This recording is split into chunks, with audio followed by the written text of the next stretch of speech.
Yes, ma'am. Hello, hello, hello, and welcome to Talk Tuesday. We're here. Hello. We're here, y'all. Don't worry about it. We are here. We're here. We are here. I'm trying to make sure we are everywhere. I think I'm a bit dark in here tonight, but that's that's how I like it. I don't like a lot of light. So, hi, Michelle. Hi, Tawana. So listen, for government purposes, do you want me to call you Tawana or do you want me to call you Michelle? It really doesn't matter because the only reason why I don't go by my first name outside of my personal life is because I didn't get recognized by my first name in the corporate world. Mm-hmm. So I am Tawana. All right, Tawana. You know Tawanas are dope now. You know that, Yes, I know that. right? We are amazing. We are absolutely amazing. So, welcome, guys, to Talk Tuesday. We are live and in living color. As you know, we got started just a few minutes late, so we apologize, but we have an amazing show for you tonight. Talk Tuesday. This is season two. We're still in season two, just a few more episodes before we transition season two, episode 16, and we have the amazing Tawana Machelle with us tonight, who is going to enlighten us with her story and give us a little insight on what a true survivor is. As you know, we've been highlighting, we will continue to highlight, and we will always highlight trauma, healing, and purpose. I feel like that this is where we need to park. So this is where we're going to be. So what I want you to do now is share the live. Facebook, Instagram, YouTube, Clubhouse, where else are we? Everywhere. Share the live. Just because you don't get anything out of the story, it may be for someone else. So welcome to Talk Tuesday tonight, and thank you for joining us. So my guest tonight, as you see, her name is also Tawana, and but because we are so great, we have to go by both of our names. So you know me as Tawana Lorraine, and so tonight you're meeting Tawana Machelle. So now, Tawana Machelle, tell Mhm. us a little bit about who this wonderful woman is. Well,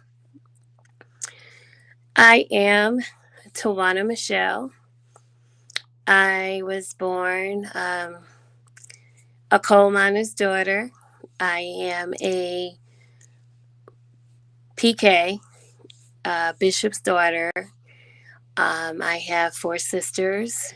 I have many, many nieces and nephews, and great nieces and great nephews.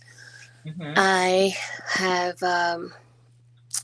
two natural born children, um, bonus children. Um, I have grandchildren.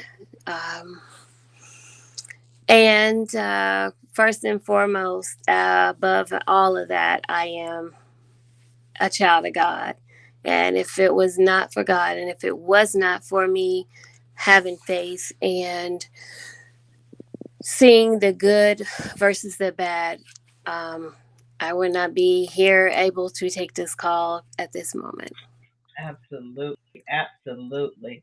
Um, so my question to you tonight is, um, before we transition into your story, um, many times when it comes to someone preparing to share their story, preparing to let someone in on a little bit of their, I call them your most vulnerable places.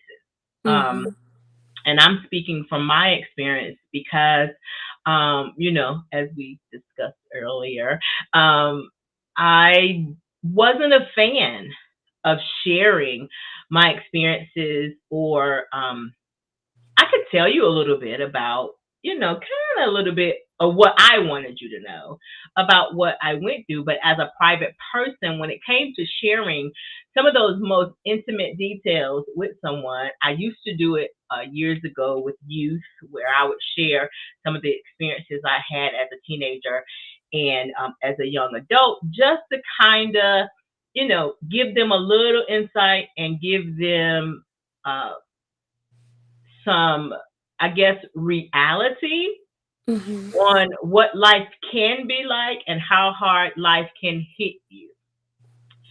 Being with all of that said, where are you in your that gut feeling about sharing your story with others? Mm. A lot of times that I have shared my story, it hasn't been intentional. It's been by chance or A lot of times just, I'm sorry, that's me. Go ahead. or, just with conversation with a stranger or with someone I had something in common with. Mm-hmm. But I don't mind sharing my story. It's, you know, it can, I hope, would help someone or give them, a little bit of inspiration to let Mm-hmm. them know to, persistence, prayer, hope, that it does pay to, keep that going.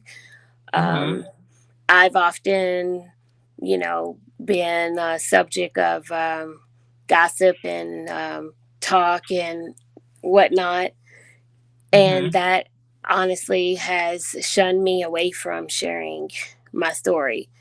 Gotcha. So that's the only reason why it's only been shared the way it has. Mm-hmm. But, you know, I'm at a place in my life where I'm willing to do whatever I can to help and to um, just start doing more, more to help anyone, more to help myself, Mm-hmm. to be better, do better, know better.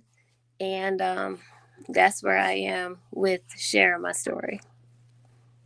Awesome, awesome. And we so much appreciate you tonight for coming coming in and just being open and vulnerable enough to agree to share your story tonight. So I do want to say thank you for that.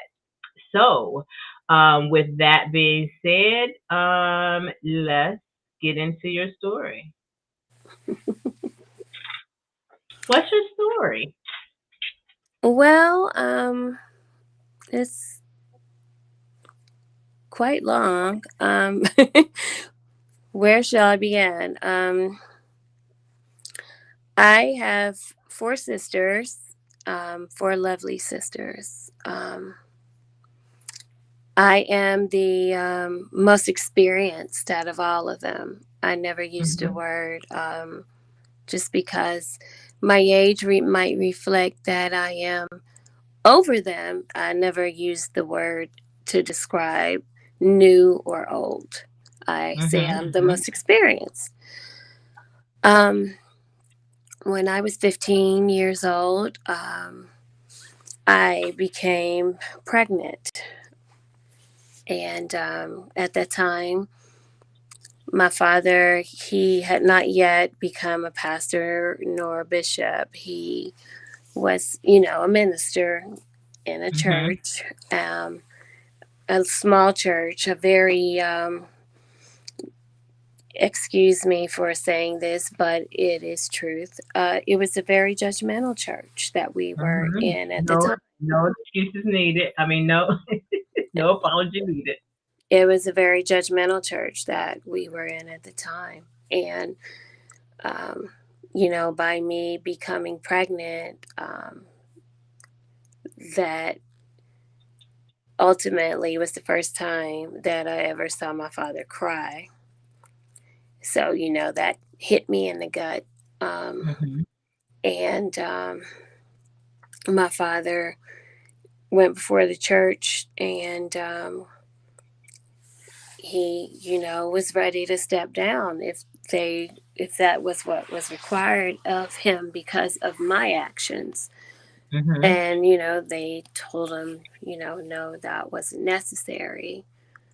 However, after my parents did stand by my side, and um, they told me I made my bed, so I was going to lie in it. Mhm. And, I had a beautiful baby girl. And he did tell the father of my child, if you have any reason whatsoever to believe this is not your child, please get up from the table and walk away now, and you will not hear anything else from this family. Mhm. And my children's father at the time said, no, I know it's mine. I know, and he did, he sit there and, talk to my father, whatever. Um, so I was only in 10th grade in high school. And matter of fact, I recall I got wrote out of gym because I couldn't take gym because I was pregnant.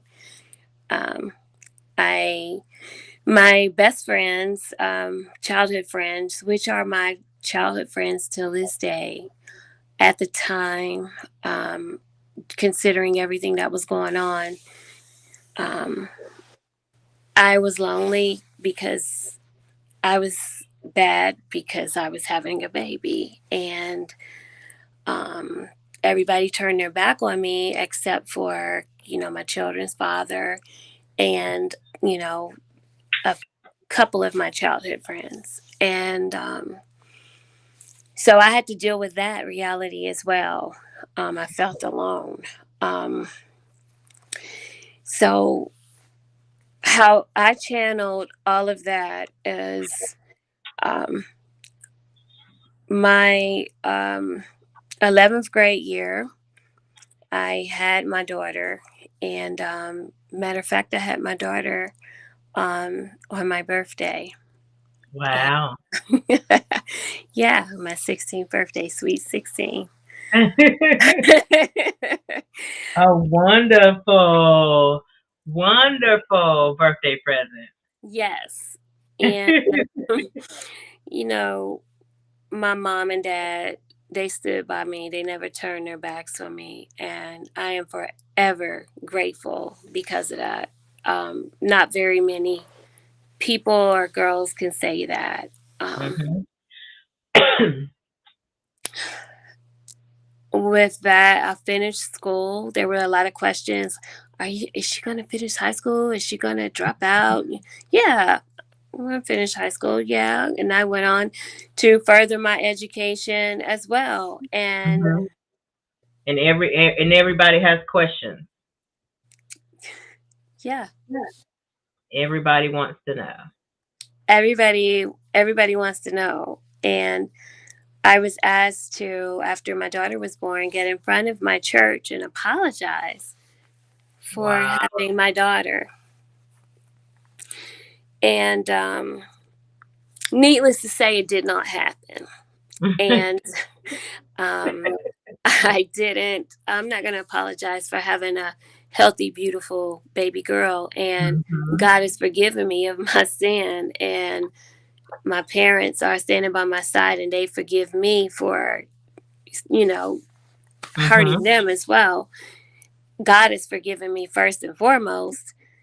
I don't, the church people, only God can judge me. Like, who are you? And that's a lot of my issues with being some churches and some people in churches being judgmental. They don't realize it, that type of stuff. It runs people away. Um, Mhm. so that was one thing that I had, with that church. Mhm. So time went on. I graduated from high school 2 weeks after I graduated. Let me not forget. In between time, when I was 12th grade, I went to my senior prom. I was on what was called. I was from a little bitty town where there weren't very many of us people with melanin in our skin. Mhm. So we had Miss Afro Court. Wait, Yeah, what is it? it was literally called Miss Afro Court. Like you have Miss Prom, you have Homecoming. That court was called Miss Afro Court because it was strictly for black girls. So I was on Never Miss. heard of it. Oh my God. Yes, honey. Yes. So I was on Miss Afro Court, and to me, that was the school saying something like, "We don't care if Tawana got pregnant in high school. We still love her, and she still Mhm. represents who we are." And Right. that meant a lot because I was on the court. So I did that and graduated. And graduation was ultimately something very special to me, Mhm. as it is to everyone, but it's more so because of the fact that I had the odds against me. Mhm. Then 2 weeks after I graduated, I got married. 2 whole weeks. Wait, wait, wait. 2 whole weeks after graduation, you got married. Yes, Wow. ma'am. 2 weeks after I graduated, I got married. And you can say we grew up together and went through a lot and grew apart. Yeah. So, But not before being married for 18 years. And okay, yeah, I was married for 18 years. We are still cordial. We don't hate each other. great. Um, I had my son, and 5 years after I had my daughter. So yeah. Um, but like I said at that time, it's a matter of maturity. When you're at certain stages in your life, you do certain things, but maybe if you've been mature enough, maybe you wouldn't have Mhm. done certain things. So Mhm. that's that story. And yeah, but you you grow and you learn from it, and you I take the positives whenever I'm faced with adversity, Mhm. or hey, when people stop talking about you, that's You're when you doing should something. worry. Yeah, yeah. You're doing Um, something wrong then. exactly, exactly. And when now my philosophy is, it's like it's not what they do or what they say, because they're going to do and say anything. You have no control Mhm. over that. It's like, Mhm. how do you respond? Sometimes the Right. best response is no response, which can be Mm. the strongest response. Come on. And then now I try to reflect more of the God in me, Mhm. Good for you. because that's how I was raised. And nobody can ever hold against my father me, what I've done, what Mhm. I may do, my slip ups, my mess ups. That cannot be pointed back to my father, because my father has taught me from day one what I Mhm. need to do and what I should not do. And it was my decision ultimately. But the ultimate thing that I took from that was, I know how to ask and go to God and speak and talk to God and ask for repentance and ask for forgiveness and repent of my sins. And Mhm. a lot of people don't get that. Absolutely. Absolutely. So pregnant at 15, married 2 weeks after high school, married for 18 years. Um, you said married for 18 years, so that obviously ended in divorce. Yeah. And you're still cordial. Yes. Uh, That married took that again. took a while though. Yeah. Listen, I don't know a lot of people that have. Um, I don't know a lot of people that have just a day one absolutely great experience. Um, because I I had to remind some people that divorce is trauma. It is. All the stages that you go through in divorce, all the emotions that you're feeling, everything that comes with it, the entire dynamic of your life is changing, it's uprooted. You don't know what to do anymore because, especially after 18 years, you're used to a certain routine. You're used to a certain thing. I had someone last night that says it irks me that I still call him my husband when I'm in conversation. That's going to take time. Like all the things that you've done or that you did for 18 years, Yep. you have to now unlearn or undo all of that Yep. to try to function in a normal, a regular life without being married to that person. You're no longer with that person. You're no longer, um, that's no longer your person. So it's like learning. You know how they say you have to learn to walk all over again or how to talk all over again. It's Yep. it's just that traumatic where you're learning to do life again. You're Yep. starting all over. So I get it. I totally get it. I just want others to understand. I think a lot of times we're so hard on ourselves when it comes to Hmm. divorce. Yeah. I'm not going to go off on a rant on divorce. I'm not going to do it tonight. But I think that we don't give ourselves enough grace when it comes to divorce. And what I do know for sure is no one can tell your story. Nobody can tell you how you feel. Nobody can tell you what you're experiencing. Da da da da da da da da da. Because everybody's story is different. Everybody's experience is different, and you will never find two instances that are the same. That's right. So after we're moving along from that, what so far with the pregnancy, all the traumatic things that you experienced as a teenager, being asked to go in front of the church, having to experience different things as a teenager, probably a lot of adult things. um, what did you learn from your story? And I know we haven't mentioned all of it. I still want to touch on a couple of things, but what did you learn from your story?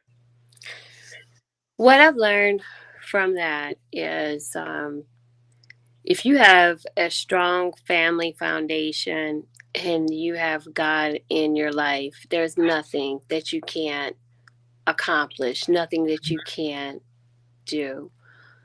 However, um, I feel for those that may have been in that situation or are in that situation and maybe they don't have anyone to reach out to or to talk to, and that's a pretty that's a rough spot to be in at Mhm. during that, at that age, during all those changes that are going on with your body and you don't even understand yourself fully yet. Mhm. And I my heart, I I want to ultimately be able to help and encourage and do whatever I can. That's what I want to work towards, to be able to help those young women to realize, look, the odds might have been set against you, Ooh. but it's not over. This doesn't have to be the end of your story.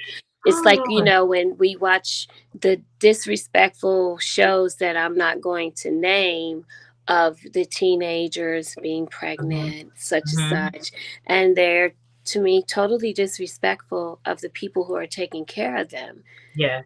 I don't get it. Like, Mhm. you messed up, and if your family chooses to support you, that is a win-win, because That's so many right. people don't have that, and so many people take that for granted, as I see with the generations that have Mhm. Mhm. came after me. And I just want everybody to know, like, each one teach one, support, love. That's That right. is what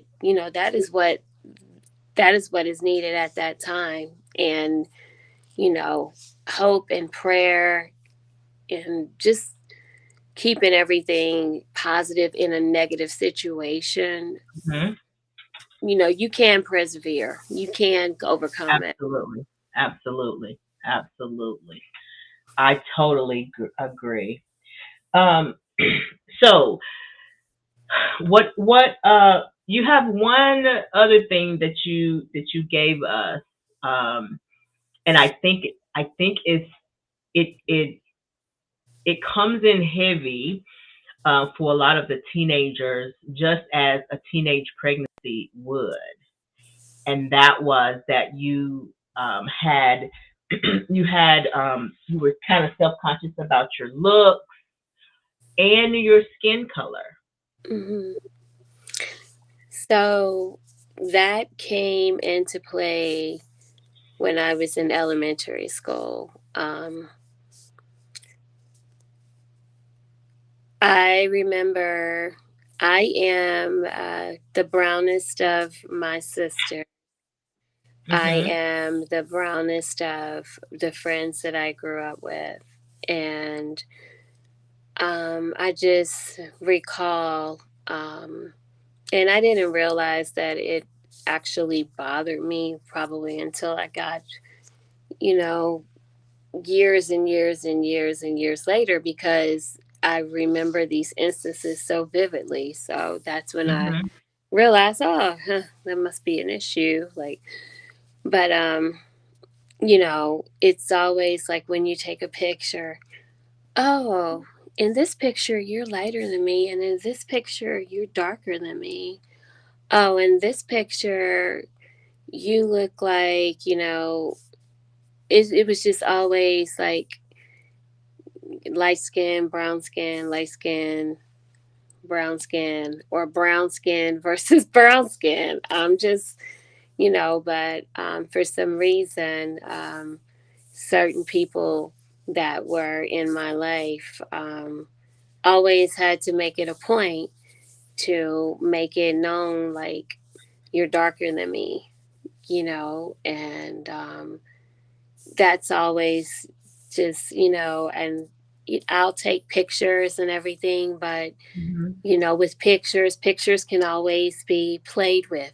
You can either be made to look however the person wants you to look, or you can be Mhm. made to look, whatever. Mhm. But Mhm. yeah, so that bothered me. Like I said, I am the brownest of all of my sisters, of all of my friends growing up, and it it bothered me, because I'm like, well, why is it a point for this in particular person to always say, oh, you look darker than me in this picture, oh, you look almost my complexion in that picture, oh, you look lighter than me in that picture, oh, so what? Like, um I'm not perfect, you're not perfect, but um I don't think that I am the worst thing to look at. Mhm. So just, you know, leave it alone. I'm Right. I'm I'm a brown skinned girl, and that's what it is. And, you know, um We come in all colors of the rainbow. That's the way that God created me. And my beauty doesn't come from the outside. My beauty Absolutely. comes from the inside. Who I Absolutely. am in my heart, how I treat other people, what I Mm-hmm. talk about, what I think about, how I help and how I encourage people. My Mm-hmm. beauty is from within. My beauty is not the color of my skin. It's not my hair. It's not my eyes, not Mm-hmm. my lips, not my skin. My beauty is from within. Tell us, honey. Tell us. I think there's so many young women that that don't get that. Like we all are so unique. Um, we're all special in our own right and in our own way. And you just have to find that special thing, that special place, that special part of you, that unique part of you, and go with it. Like it's just who you are. It's just and that sounds so simple, It but does. like it really is not because I had the same issues in second and third grade and fourth grade, and I experienced bullying during those times, and even going through junior high school and high school. But we're coming into our own during Yeah, those times. So kids can be so cruel. they can. Teenagers can be so cruel. And I think a lot of times when that happens, they're dealing with their own issues and situations. So they want to take the focus off of themselves. But I think that is a great explanation. And I hope there's a teenager somewhere that you guys can share that with, because there's a teenager, boy or girl, that needs to hear what Tawana Machelle just said. So share the live, share the live, share the live, because somebody needs to hear that. Yes. So get taking us through all of that, getting us to today. Where is Tawana Machelle today? Twana Machelle today is living her life to first and foremost every day make sure that I give thanks and honor to God, regardless of how imperfect I am and how I may be. I thank Him for making me better each and every day.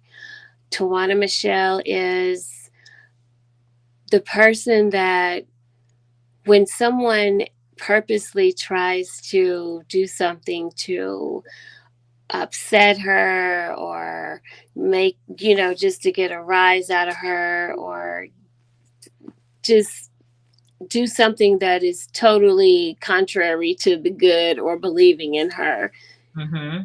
I respond by no response at all, or I respond by positive response. Mm-hmm. Because my response, I can't control what people do or what people say to me.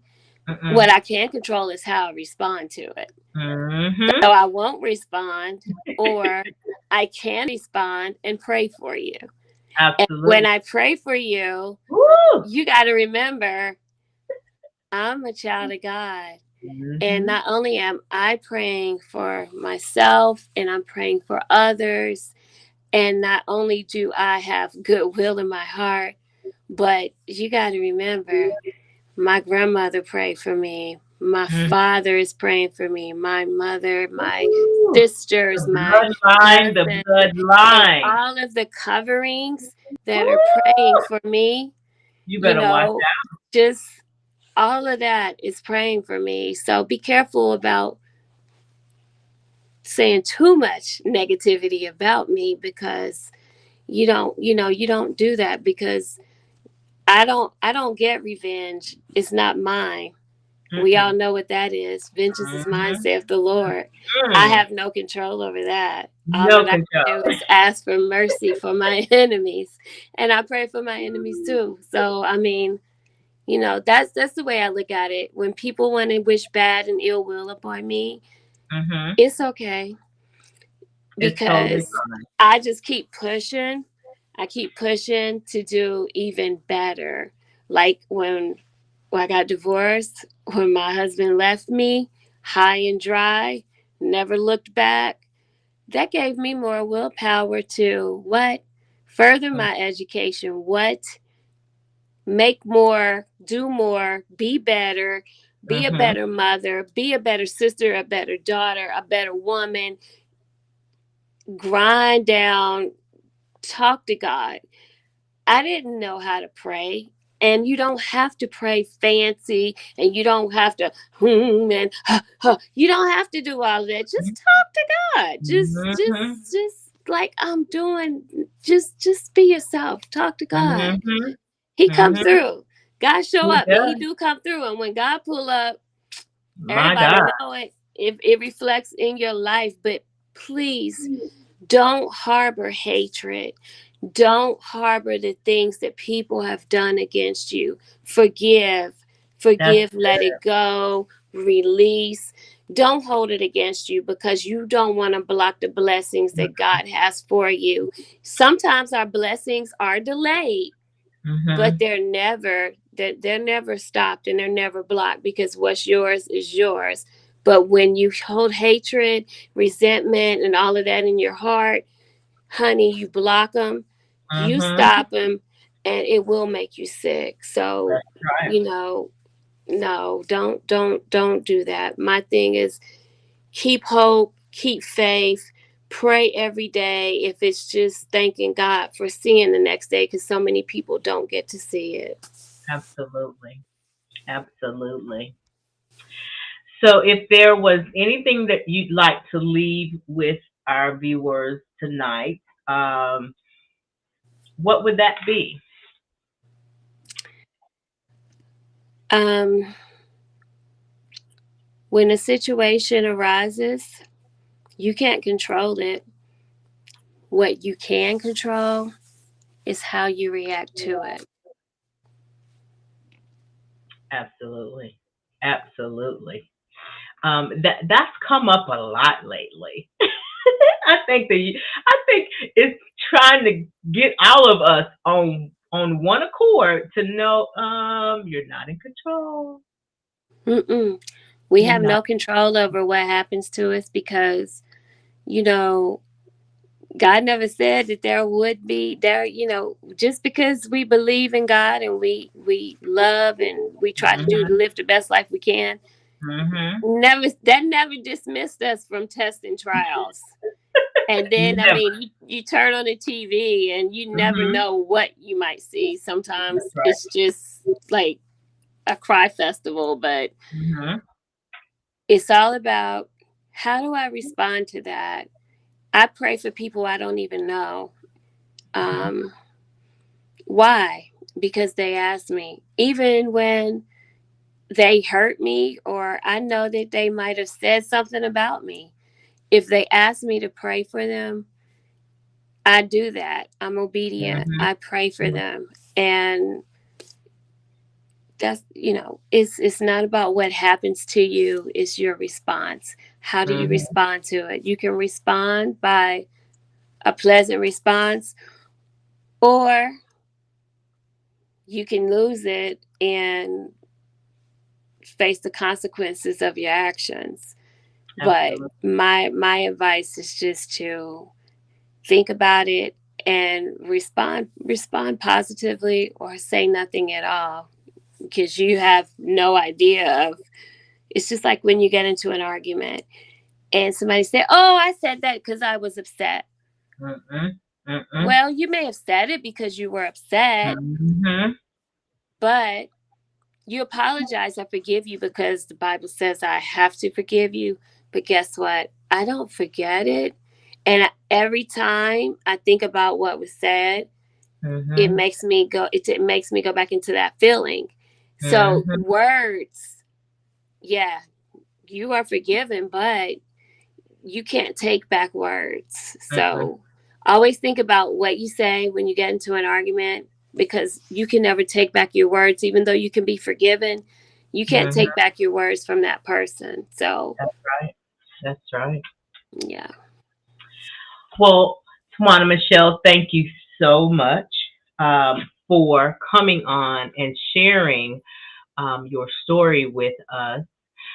If you guys would like to connect with Machelle, Tawana Machelle, if you have